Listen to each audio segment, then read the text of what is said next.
Good morning. Welcome to the Morning Scoop for Tuesday, January 12th, 2021. This is your daily Buckeye fix. I'm Tom Orr.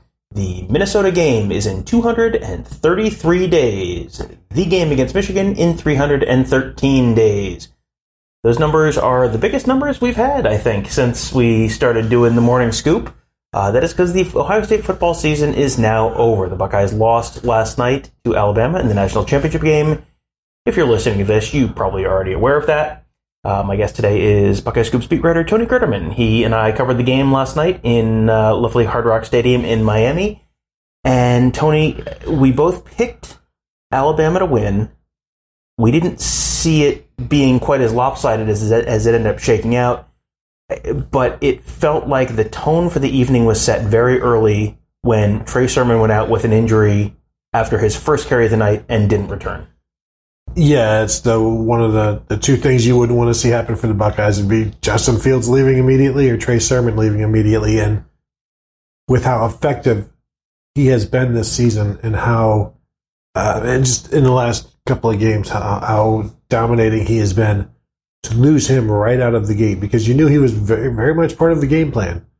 And to not have that and then to have to scramble from that and go with Master Teague, try some Marcus Crowley, maybe who knows all of the things that they had to do. But once that happened, imagine anybody in that situation when you lose your hottest player, and then what do you do without him? Because he's one of the reasons they're there. I mean, he dominated Clemson, he dominated Northwestern, but I think anybody could have with how big those lanes were that he had. Against Clemson, he did a lot of that with just his skill and sheer want to, and then to have that removed from this game set Ohio State back already, and they were already stepped back coming into the game. Right, and we'll get to the other guys they were missing. It's gonna be fun to be able to actually talk about this now. The other guys they were missing, but there was it was a very weird vibe to me because when he went out and we heard pretty quickly he was not going to be back, it was like, oh, okay, this is a Ted Ginn, Florida thing. Like the very similar thing happened to Ted Ginn in that 2006 season, 2007 BCS National Championship game. First play of the game, he runs back the kickoff. Roy Hall jumps on his back. He breaks a bone in his foot. He was a huge part of that game plan for that Ohio State team. They never quite recovered from that. And very similar to last night, that was not the reason they lost. There were plenty of other issues there for Ohio State on both of those nights. Ted Ginn was not blocking Derek Harvey on that night in Glendale. Ted Ginn was not tackling, Trey Sermon was not tackling Devontae Smith last night in Hard Rock Stadium. But it sure didn't help. Now, onto the defense. Speaking of things that didn't help, no Tommy Togiai, no Tyreke Smith. That was something we heard Tommy Togiai's name especially, we heard very early, almost right after the Sugar Bowl. Might have been 2 days after the Sugar Bowl, we heard his name, and it was like, oh, that's not going to be good. That is not going to help them. Because there was a path to victory for Ohio State against Alabama, but it was control the line of scrimmage, do a lot of what they did against Clemson, get that good push on the inside, really control the line of scrimmage, keep the running game controlled just with that front four, have that back seven dedicated just to stopping the pass. Once you lose one of the heart and soul pieces of the inside there, you lose one of your best pass rushers, that makes everything a whole lot harder. Yeah, and you go in knowing that whoever is behind him, backing him up, Jerron Cage, Antoine Jackson, they are not as good as he is. And the depth takes a hit, the rotation takes a hit, and the linebackers won't be as clean, and Haskell Garrett feels more pressure on him. As much pressure as as the Ohio State offense felt to keep up with Alabama, just imagine how all of the interior guys, the pressure that they felt to live up to Tommy Togiai, to be able to replace him. And yes, it's a next man up culture, and that's what they do. You step up, you do everything you can.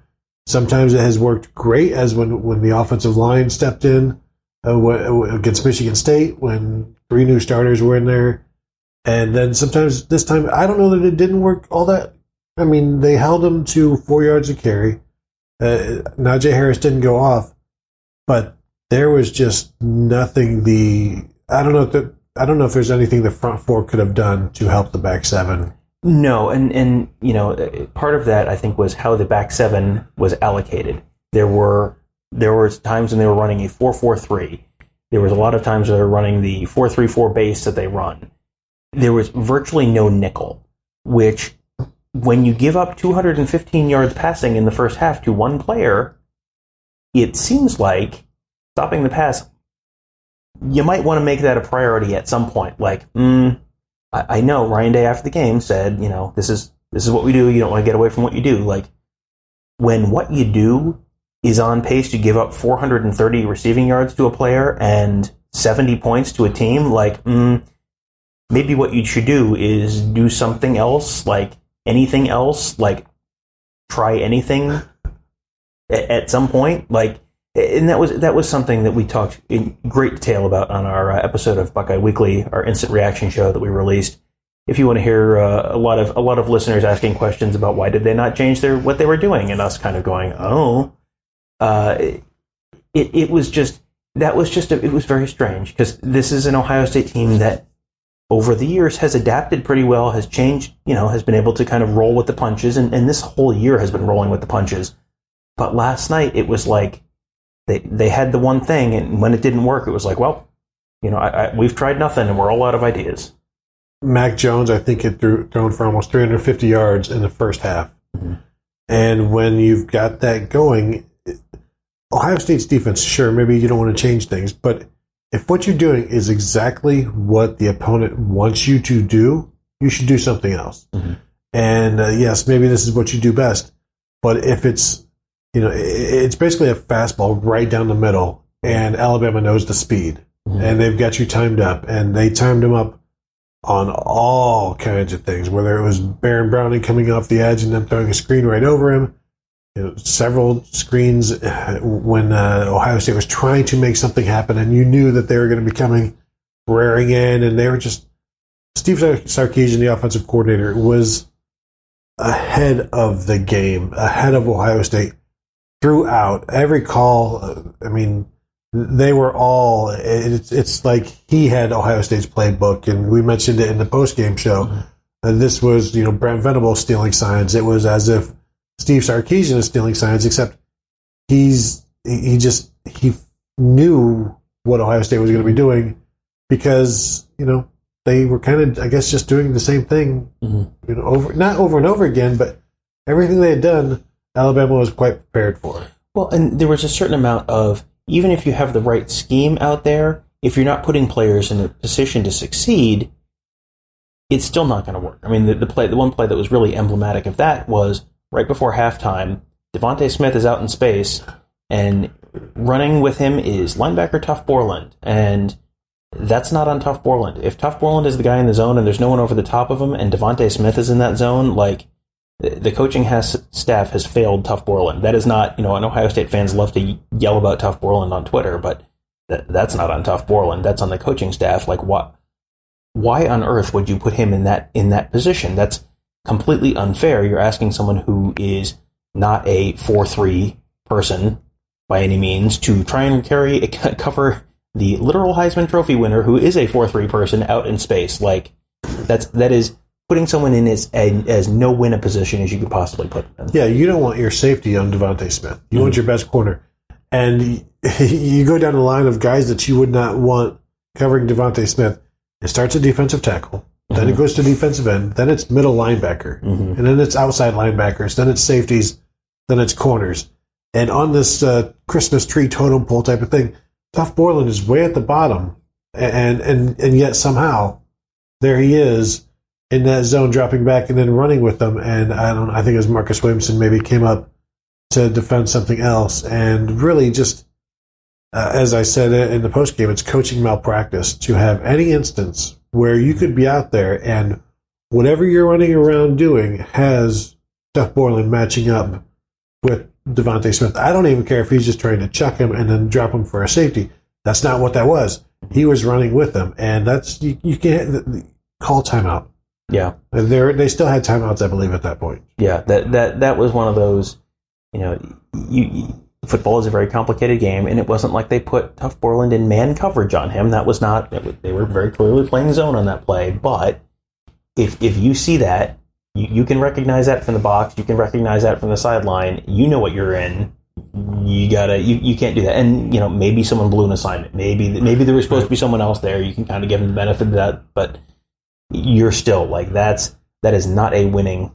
And it wasn't like Devontae Smith snuck up on them. He won the literal Heisman Trophy this year and had probably pushing 200 yards receiving in the first half at that point.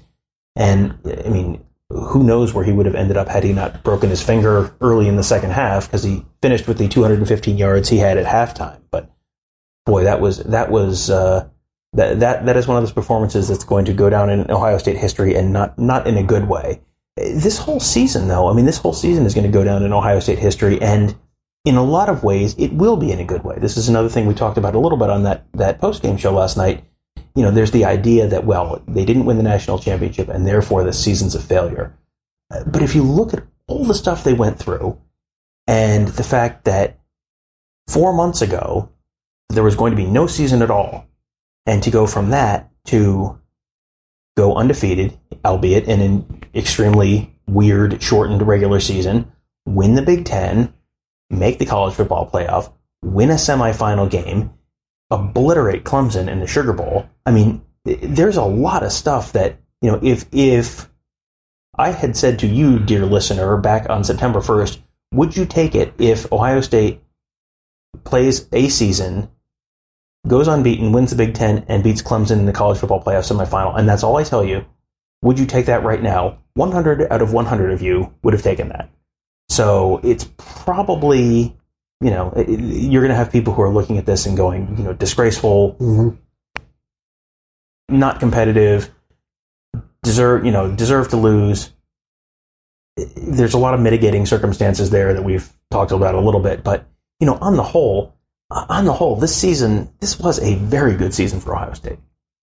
And a season that came out of nowhere, because at one point it wasn't going to be happening. And I'm just thinking back now to, I don't know if it was a Sunday night, I'm on Twitter, and I see Randy Wade, Sean Wade's dad, post his airline ticket for Chicago from Florida, and basically saying, I'm headed to the Big Ten offices. I'm going to be in Chicago. I'm headed to the Big Ten offices. I want to talk to Kevin Warren. And I give him a call. And I'm like, is this real? I'm like, what are you doing? He's like, yeah, I'm going to be there. And I'm not going to be the only parent that's not going to be there.